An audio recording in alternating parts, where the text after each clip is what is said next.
Take a deep breath in. As you breathe in a feeling of calm and relaxation. And as you exhale, with your eyes closed, notice that you can give more of your attention to the sound of my voice and allow feelings of tension or stress to leave your body in your outward breath. Breathing in and breathing out, and just getting a sense that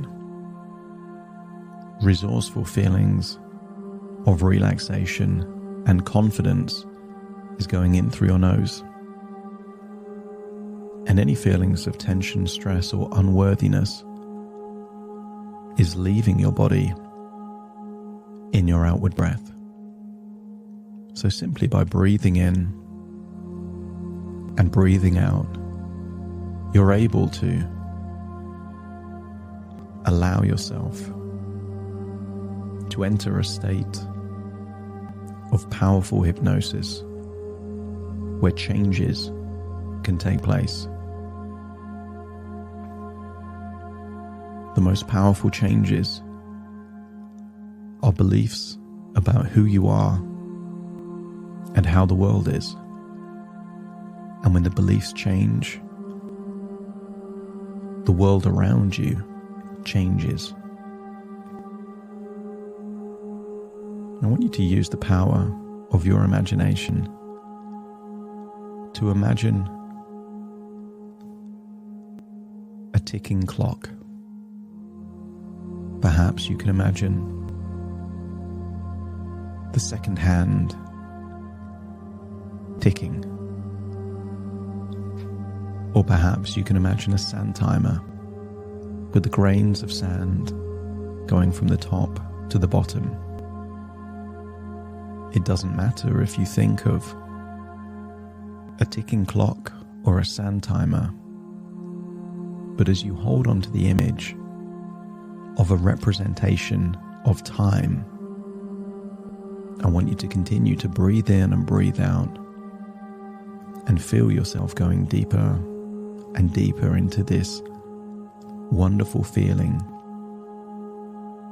that some people call trance, relaxation, or hypnosis.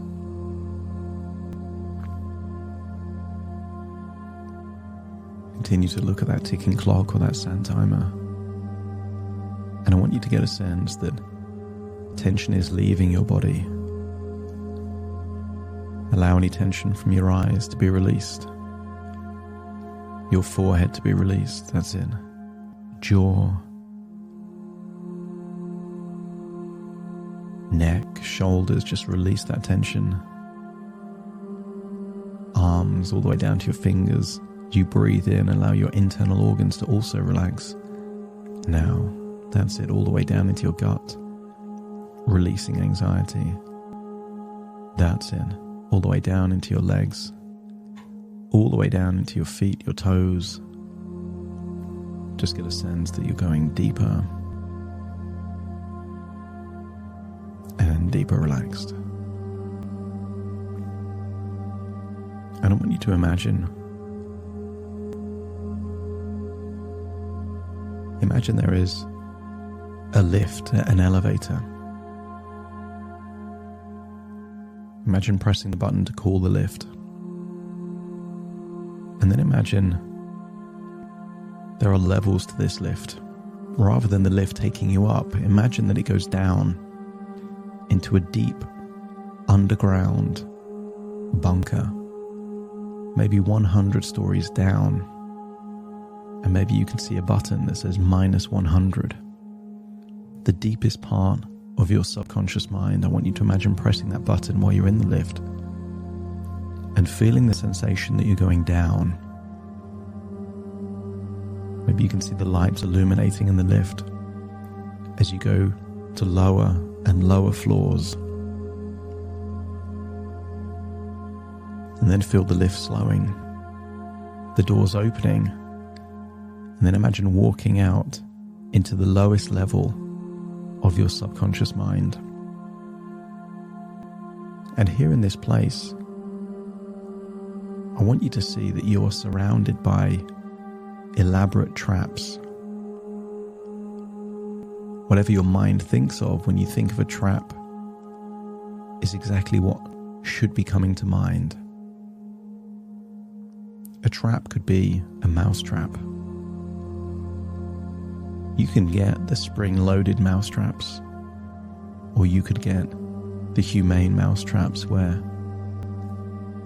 the mouse goes in smelling food, puts some weight, it releases a door, and they can't escape.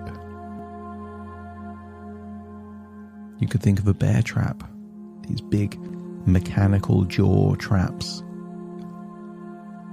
that close shut, causing pain. A trap could be something as physical as some kind of item that captures animals, or the most difficult traps to escape are the traps that people don't even realize they're in. There are career traps. The trap where someone spends money on an education, time on training, and then when they're in employment, it's the income they get from doing a job that they hate that keeps them trapped. For some people, the trap might be the perception of a relationship. They find someone they like. Maybe they're in a relationship or a marriage. And maybe it's not the best marriage, but it meets some of the needs. Maybe status, maybe financial security. And to leave that might lead to shame or discomfort. The most dangerous traps are the traps that you don't realize that you're trapped.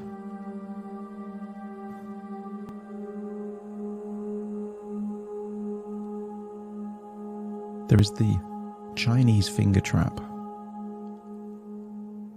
It's just a friction that when your finger goes in, it's easy to go in and then painful to pull out. A Venus flytrap seems alluring to a fly, but the time it figures out it's a trap, it's already closed in this carnivorous plant. And as you entertain the idea that traps are prevalent, some traps are obvious, some traps almost don't even seem to be traps at all, I want you to think of the most dangerous trap in life. The unworthiness trap. The unworthiness trap is created when a belief is formed that says, I'm not good enough. Or maybe it's a voice that says, you're not good enough. And maybe to begin with, it was from someone else, like a parent, a teacher. And maybe to begin with, it was, you're not smart enough. You're not bright enough. You're not hardworking enough.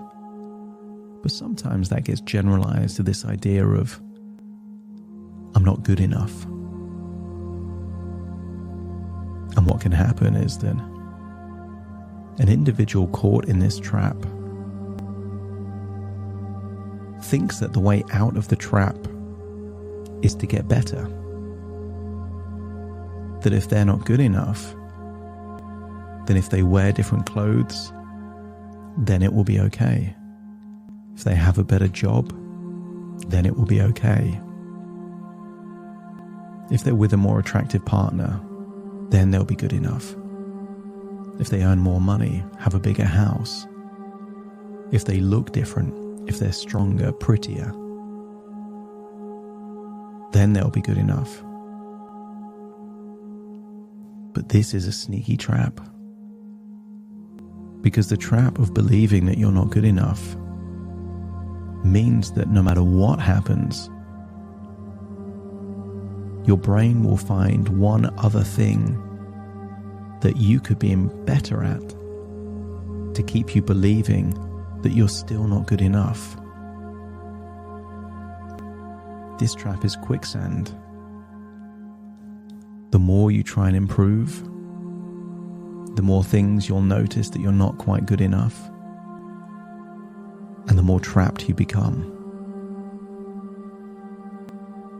Now, sometimes people get stuck in this trap for a few weeks or a few years. But sometimes people get trapped in this trap for their entire life. So if you can't escape the trap by getting better, by being the best, how do you escape the trap of not good enough? I want you to get a sense that there are two ways of thinking. One is that I'm not good enough, and noticing all the evidence that proves that that's true. And the other is to believe that you are good enough, and only notice when you run into an obstacle that shows an opportunity to get better. In the first case, you see references that you're not worthy everywhere. In the second scenario, you get a sense of your own abilities, confidence, competency, but it's only when you realize that you can't do a specific thing that you try and improve in. It's just reversing the trap. Believing that you're not good enough means that you try and get better in every area, but you still won't ever be perfect. Believing that you are good enough gives you the freedom to pursue life the way you would want to. But every now and then, you realize that you might need to learn something new. But life will teach you these lessons without you having to find them. Believing that you're not good enough is paralyzing. Believing that you are good enough is liberating. And you may have spent years trying to be your best. But every person on the planet has the ability to be even better. So if being your best is trying to solve the problem of not being good enough, you'll never escape the trap. However, when you look back on your life, isn't it also possible to believe that you've accomplished so much, and that what has got you to this point in your life with all of your victories and successes proves that you are already good enough? And when you're good enough, it doesn't stop you getting even better. But that becomes a choice, not a chore. The mirage of not good enough is transformed to an oasis of plenty that is available every day. And the key to escaping this trap is deciding you're not willing to be trapped anymore. And if you're ready to let go of this idea of not good enough and instead replace it with a deep conviction that you are good enough with the capacity to get better, let me know by nodding your head.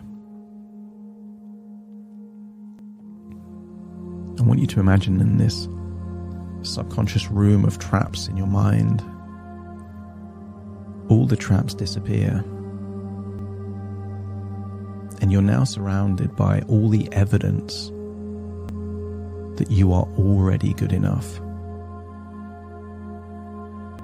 There's evidence that you're good enough to learn. There's evidence that you're good enough to have an income. You're good enough to create friendships and relationships. You're good enough to come up with ideas. You're good enough to solve problems.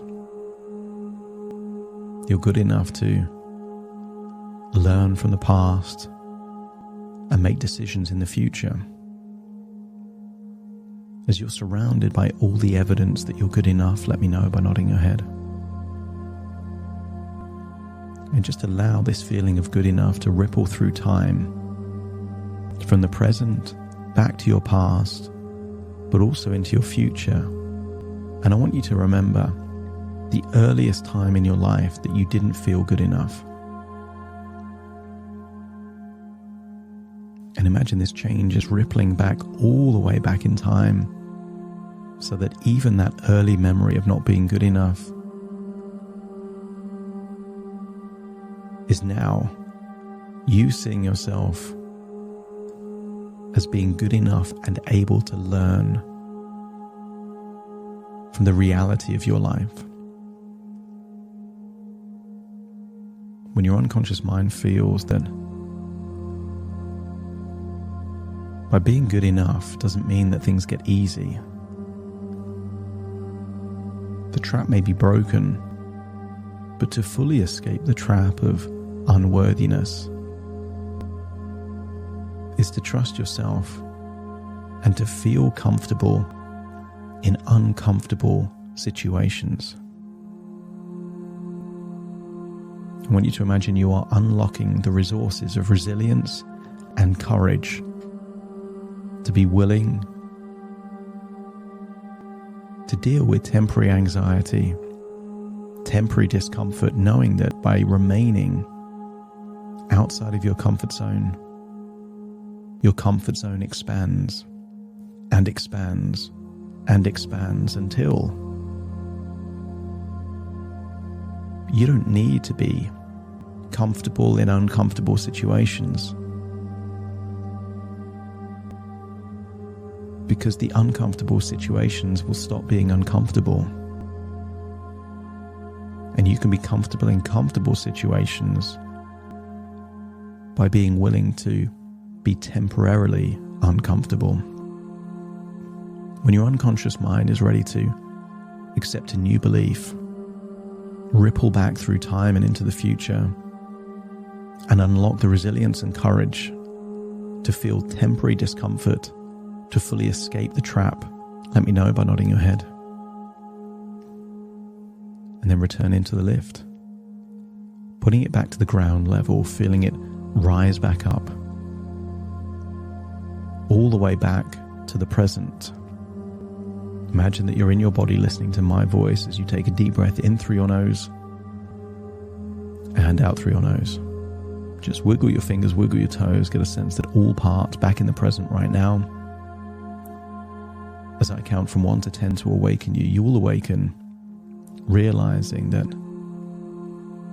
believing that you're not good enough is a trap, and the way to escape the trap is to believe you are good enough and to do the very thing that you feel you can't do to prove that the trap isn't real. You will awaken with full of courage, optimism, and a deep trust with yourself. Starting to count. 1, 2, 3, waking up. 4, 5, 6, more alert. 7, 8. Open your eyes, open your eyes. 9, 10, wide awake, wide awake, wide awake.